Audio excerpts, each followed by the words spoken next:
amoroso. Deus revela que não poderia ter feito nada mais para salvar nenhum outro ser humano. Apocalipse 14:7 diz: temei a Deus e dai-lhe glória, pois vinda é a hora de seu juízo. Leiam esta palavra comigo, por favor.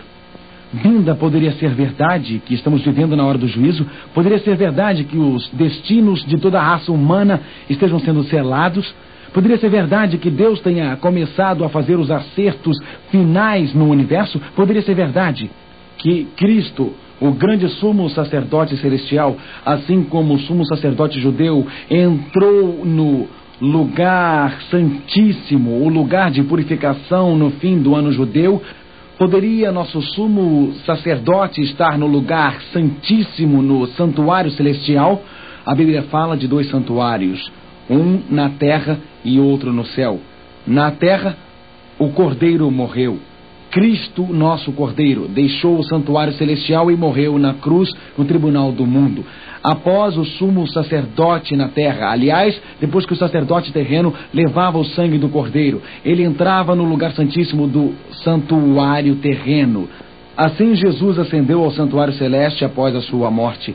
No último dia no final de um ciclo religioso, o fim do ano judeu, o sumo sacerdote fazia o serviço ligado ao julgamento. Então Jesus, no fim dos tempos, iniciou a obra especial do julgamento. Desde 1844 temos vivido no que a Bíblia chama de hora do juízo.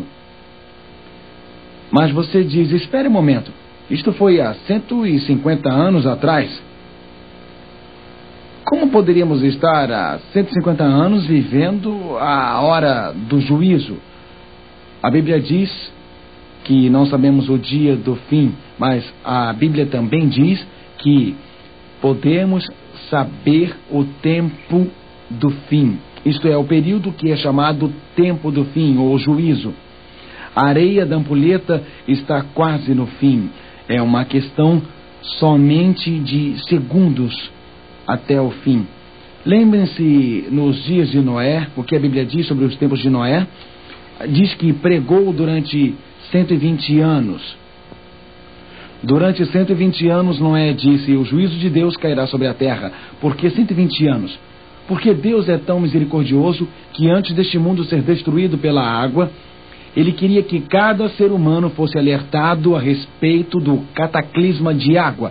Durante 120 anos, os juízos de Deus aguardaram.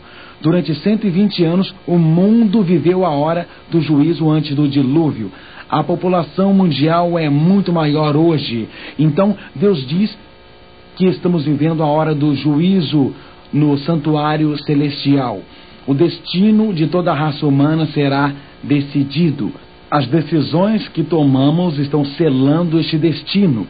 Não é um momento comum, não é um momento comum na história da Terra, é o fim dos tempos. Estas são as horas finais da Terra. Em 120 anos, o dilúvio veio no tempo de Noé. 120 anos. São 150 anos que temos vivido. Quando Deus dirá basta, quando Jesus fará cessar o tempo, nós não sabemos, mas já iniciou-se o julgamento. Jesus está chamando você e eu esta noite para selarmos o nosso destino. Ele está nos chamando de volta à cruz. A Bíblia diz em Hebreus 9, versículo 24, Jesus não está num santuário feito por mãos. Jesus não está esta noite num tabernáculo feito por mãos. Jesus está na presença de Deus por nós. Notem, Cristo não entrou no lugar santíssimo, entrou no próprio céu. E agora está diante da presença de Deus por nós. Onde está Jesus? Está diante do trono de Deus. Está lá para representar você. Está lá para representar a mim. Desde 1844 temos vivido a hora do juízo. O destino de cada ser humano está sendo decidido. Cristo logo, logo voltará. Mas perante o trono de Deus, você tem um amigo. Diante do trono de Deus você tem um advogado. Diante do trono de Deus você tem alguém que quer representá-lo quando chegar o momento de seu nome ser julgado. Cristo estará lá por você. Quando seu nome aparecer diante da lei que você quebrou, se o permitir, Jesus o representará. Seu sangue vertido cobre todos os pecados. Sua culpa pode ser desfeita.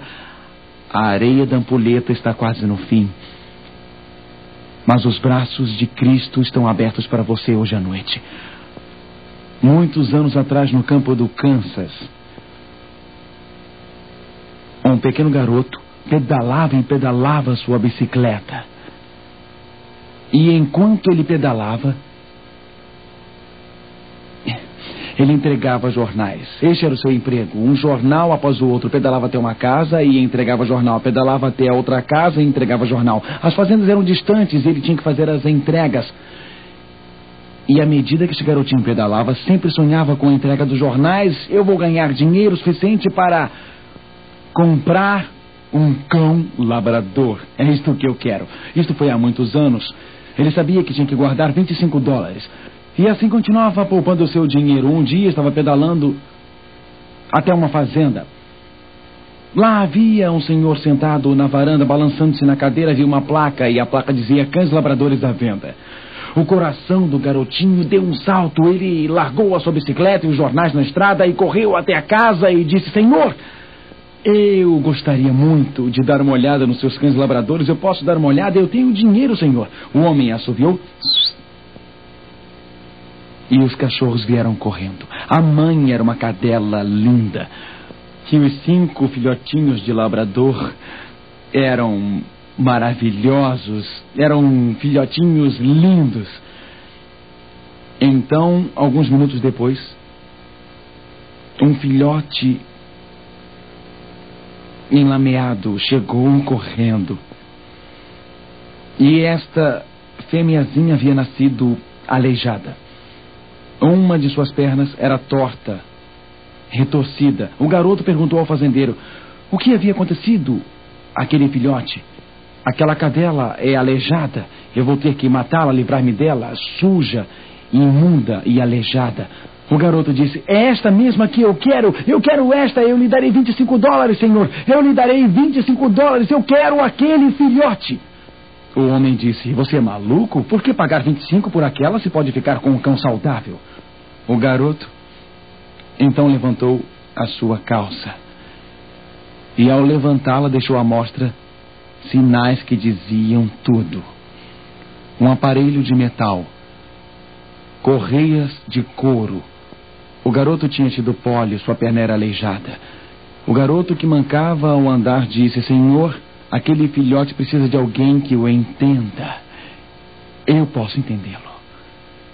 Perante o trono de Deus, nas horas finais do julgamento da terra, eu preciso de alguém que me entenda. Se meu caso aparecer diante de Deus, eu estarei perdido por ser um pecador. Mas na hora do juízo, nos momentos finais da terra, eu preciso de alguém que entenda minhas tristezas, alguém que entenda minhas desilusões, alguém que saiba onde eu nasci, alguém que conheça os momentos difíceis da minha vida, alguém que conheça a minha história, alguém que conhece a dor, alguém que veio e viveu de forma humana, alguém que enfrentou o Satanás no meu lugar, alguém que derrotou as tentações de Satanás, alguém que verteu o seu sangue por mim, alguém que é divino, alguém que apresenta-se diante de Deus no meu lugar.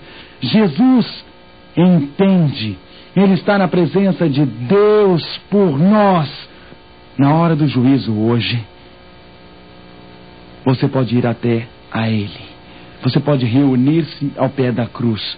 Você pode reunir-se ao redor do santuário celestial, pois seu sangue foi vertido por você. Ouça isto.